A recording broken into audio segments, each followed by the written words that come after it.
Before we get into today's show, question for you. Will the Detroit Lions make the Super Bowl? Y for yes and N for no. Man, this is a big deal. Let's see what you guys think. This is what we're talking about in today's show. We're going to do Lions versus 49ers. The numbers came out. What is the spread? Give you the initial thoughts. Injury updates on some players after the Lions defeated the Tampa Bay Buccaneers. Get a little bit of power rankings came out with the final 4 teams left in the National Football League for this season. Lions draft. Brad Holmes is a G, and we're going to get into that. And the Lions signed Zach Ertz. It just occurred while I was making this video. Perfect timing. First, Lions are traveling to San Francisco for the NFC Championship game. Biggest game in franchise history here. Lions are severe underdogs. We are a 7-point underdog in this game. The game will be at 6:30 p.m. on Sunday, January 28th. The total over and under is 51.5, and of course, San Francisco is the favorites in this game. And I do believe that San Francisco should be the favorites. I honestly do. I thought the number would be around here, a 7-point number from the media. I think the number's really disrespectful to the Lions. I would put them at around a 3-point favorite. So if you're a betting person, bet on the Lions to cover. I 110% believe the Lions are going to cover. The spread in this game very well could win this game because the Lions are on a heat streak, and San Francisco didn't play that well, and we don't know what's going on with Deebo Samuel. He may not play in that game on Sunday. If so, he could be limited. So who do you got in this game on Sunday? NFC Championship game. You got the Detroit Lions. Put DET in the comment section. You got the San Francisco 49ers. Put SF. Lions are in the Final Four, and these are the teams left to make the Super Bowl run. These are the teams. The 49ers, the number 1 seed, will be facing the Detroit Lions, the number 3 seed, for the NFC Championship game. And the Chiefs will be traveling to Baltimore, the 3 seed, facing the 1 as well for the championship for the AFC. Now, interestingly enough, if the Detroit Lions and Kansas City Chiefs win this game, it will be a repeat of Week 1, the first game of the NFL season versus the last game.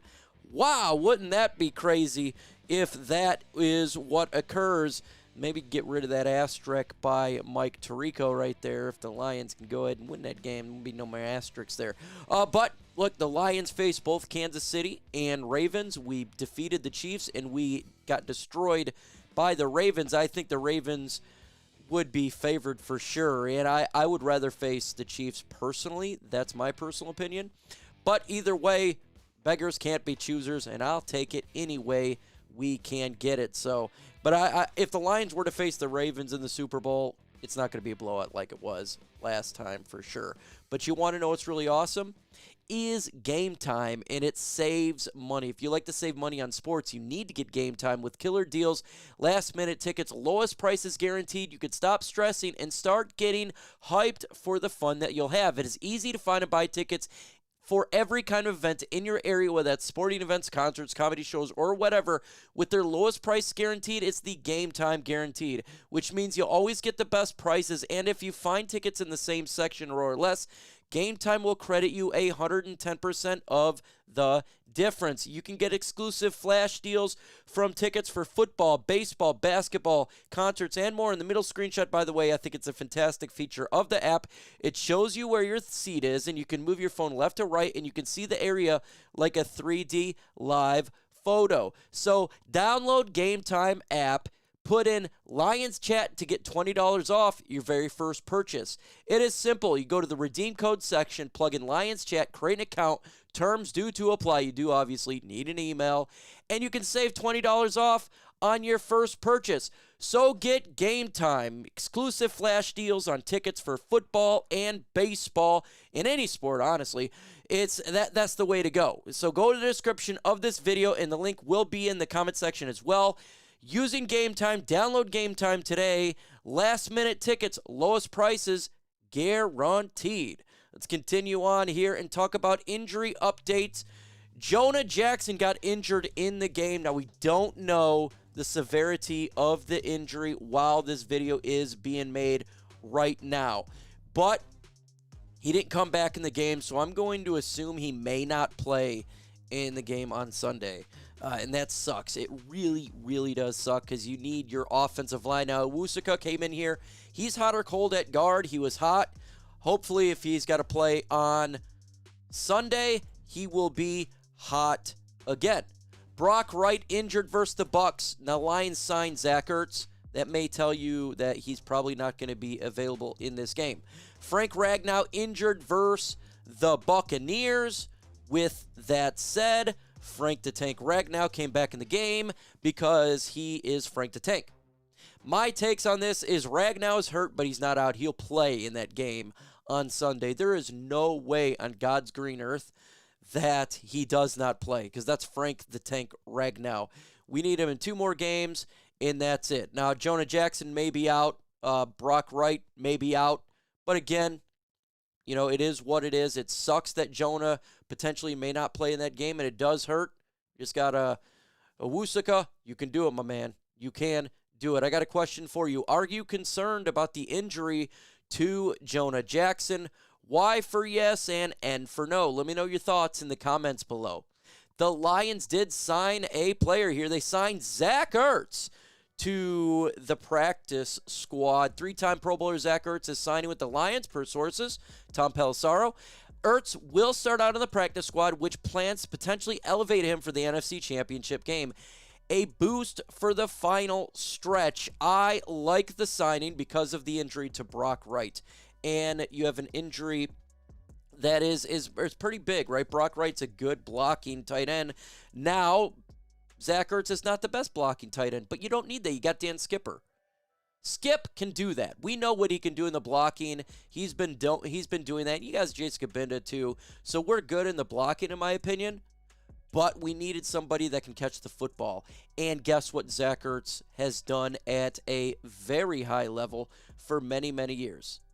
He's done that. Now, this year, he's not the greatest in the world, right? He's only had 27 receptions, 187 yards, 1 touchdown, an average of 6.9, but he also played on a booty cheeks team in the Arizona Cardinals that didn't have Kyler Murray, and they were terrible.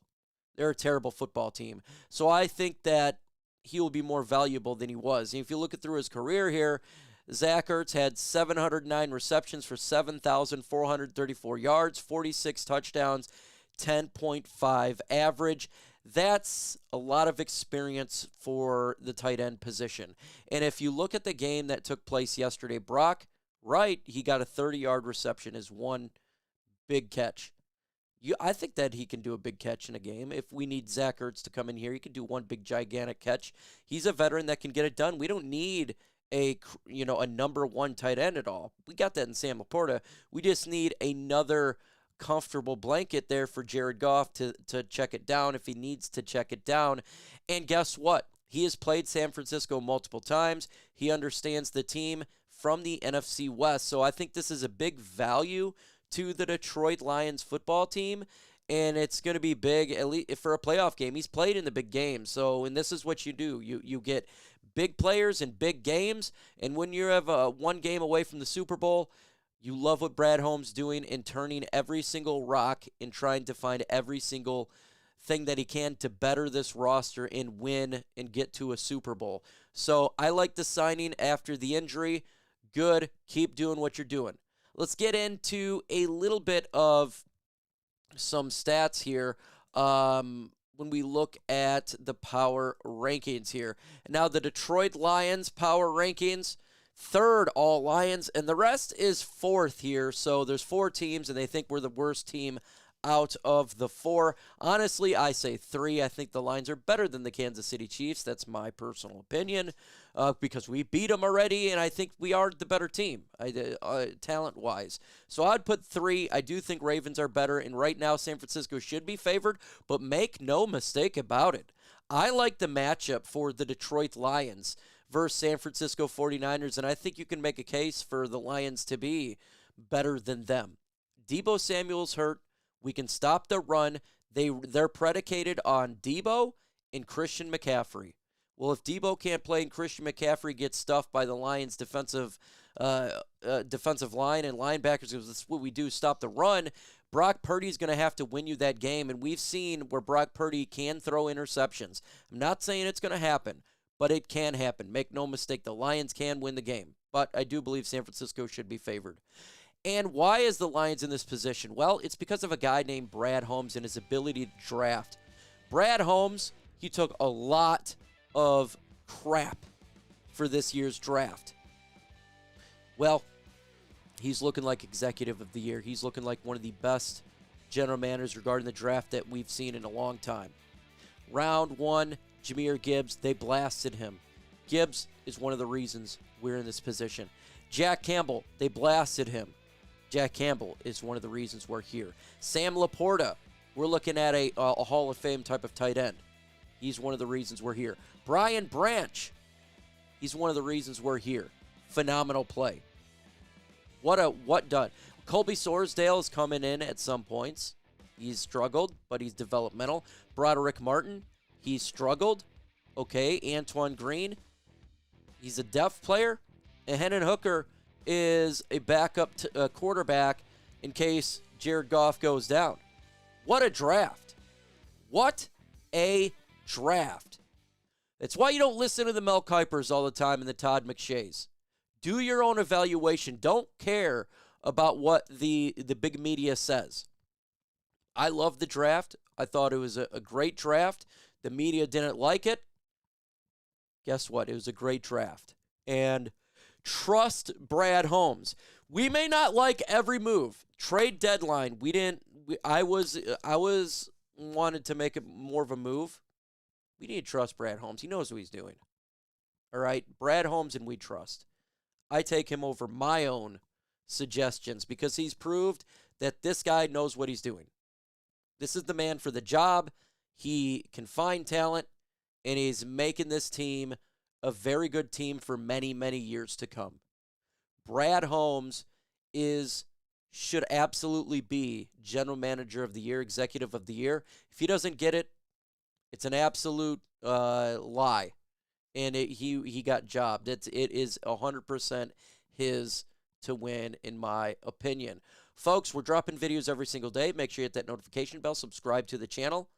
We know your thoughts in the comments below. With that said, folks, adios.